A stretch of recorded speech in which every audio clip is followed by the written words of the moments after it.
All right, guys, so PlayStation just came out with their event and they killed it.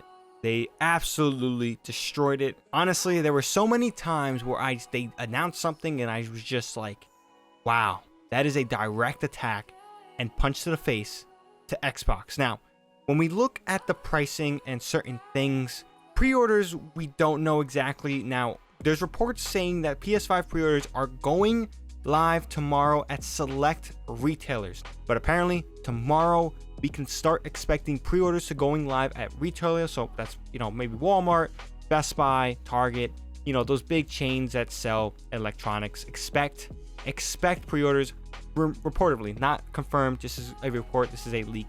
Now, in terms of pricing, $400 for a digital console, no hard disk drive, and $500 for that hard disk drive installed, and it's the same console. That's a massive blow to Series X, or Xbox in general. And I get it, Series S, Xbox Series S, Jesus, these series they couldn't name it better, you think? But all right, getting back on track, the Series S at a $300 price range, fairly, you want that. That sounds great. That sounds phenomenal. That sounds like you want that purchase.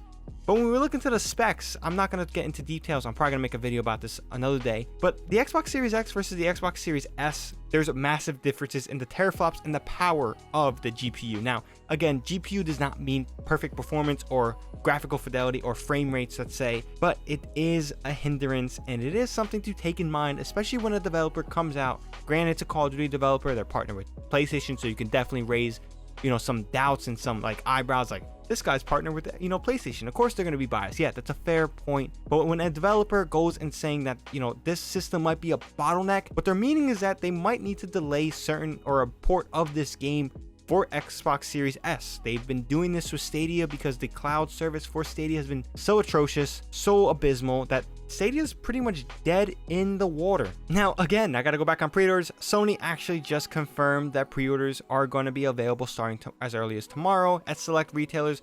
They haven't announced what retailers these are, but select retailers, and I'm assuming Sony themselves will allow for this pre-order. Now, I'm going to be waiting, trying to pick up one of these. It's going to be crazy tomorrow. But getting back on track, Series S looks like it's going to be probably problematic for developers and just games in general. And there's a good chance developers just won't give a damn about it and kind of worry about ports for that console or that individual version of the Series console, whatever you want to call it. An Xbox and a PS5 it's the same console, guys. It's literally the same console itself.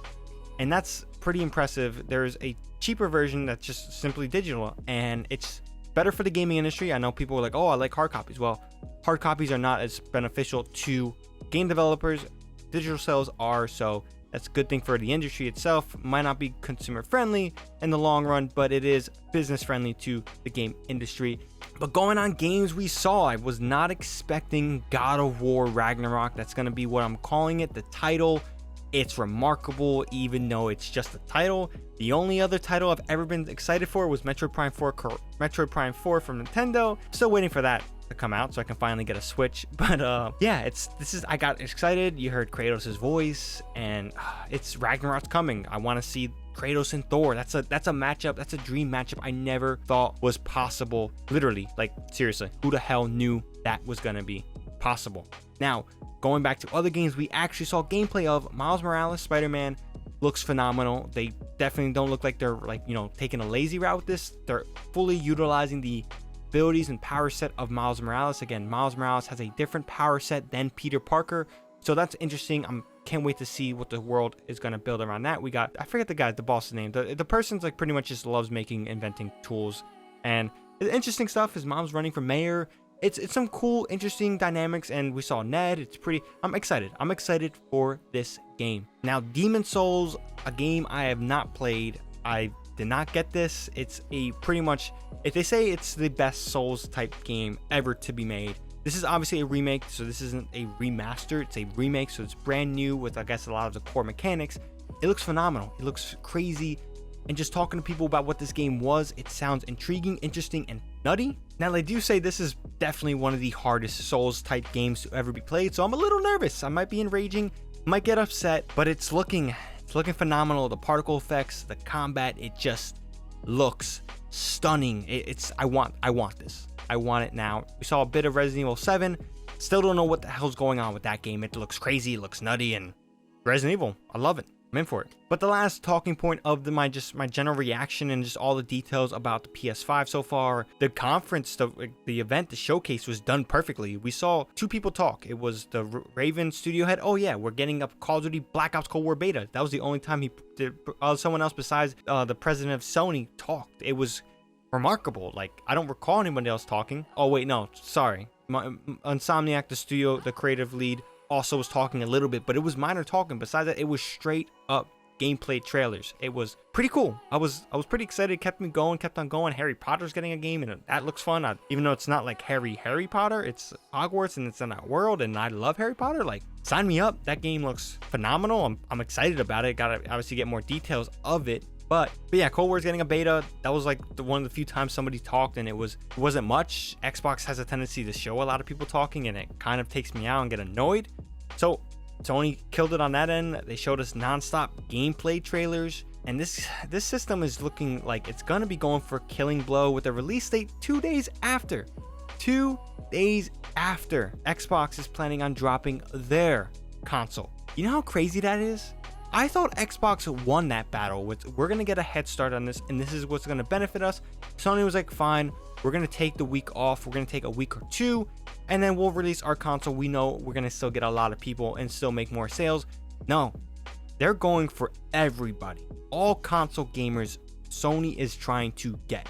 They would say you will be willing to wait 2 days for potentially a cheaper system, better exclusives, and just a console made for games entirely. And I know the Series X is devoting itself to games as well, but Microsoft has that bad history with the Xbox One with that entertainment system.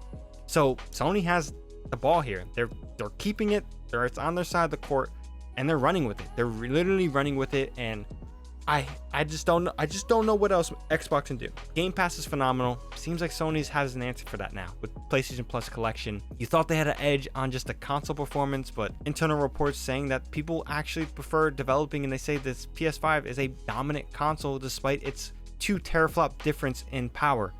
So that's also intriguing. Now, obviously, PC is still the best. I have a PC now. I'm still going to pick up this console. But yeah, that's something interesting. People are saying the workflow for development for the PS5 is better than the Series X. Now, for a player, a consumer, we don't really, care too much about it. But for me, someone that's went to school for game design, that says something about the system itself, the ins, the outs. It's really something to keep in mind. It's gonna be making sure that we get games and updates, and just the workflows for games are a lot easier. So developers aren't gonna be spending time working on learning the tools for PlayStation. They said that they worked on making sure that the learning process is no longer than a month. I don't know what Series X is on, how long, the people take to learn the tool set for the Xbox consoles. But, when it comes to a 1 month to, I don't see Xbox talking about their workflow. It's pretty substantial. That's a big advantage for them when it comes to games and developers loving their system, developing on that system. So in all, guys, this video went a lot longer than I expected. I hope you guys got the details. If you stood this long, thank you. Hope you guys enjoyed this video, found it informative. Definitely drop this video a like and subscribe for more content from me regarding, Call of Duty Black Ops Cold War. The beta is coming out this weekend. We're going to be spending the whole time talking about the beta, playing the beta, giving you my reactions, my interpretations, a lot of breakdowns. We're going to be using a lot of guns, a lot of attachments, talking about the gunsmith. It's going to be a busy weekend, filming a bunch of Call of Duty Black Ops Cold War content for, obviously, hopefully it'll last me until, the beta comes out, and then the beta I'll film enough to, build up to the release, and then we're there from there. But yeah, subscribe for stuff like that, and including stuff from Destiny 2 and all these good stuff. PlayStation came out swinging, guys. I don't really talk this slow or just this hesitant, but it's a lot to take in, and they really nailed it. So if you guys enjoyed, let me know if you guys think about this let me know of this, what you think about this PlayStation event, this conference. Did you like it? Did you enjoy it? Do you think that Xbox is performing better? Do you think Sony's performing better? Again, if you guys make these statements saying that PlayStation is beating and killing Xbox, please keep it informative, constructive. Don't just do it for like a trolley thing. Like I get it, but I made a video talking about the console wars and just the real problem with Xbox. So any invitation to that above if you want to check that out. But with all that being said and done, I'm tired. I'm exhausted. I got to process everything we saw from this conference. But with all that being said, pre-orders go live tomorrow. So if you want that PlayStation 5, you better get it. You better go pre-order it. And the release dates and prices: $500 for the hard disk, the one with the disk drive, and then digital edition has $400. And the release date for the US and a couple other countries, November 12th, and then the rest of the world, November 19th. This is pretty impressive, but again, it's crazy, a lot to take in. ShadowNinja here, and I'm out.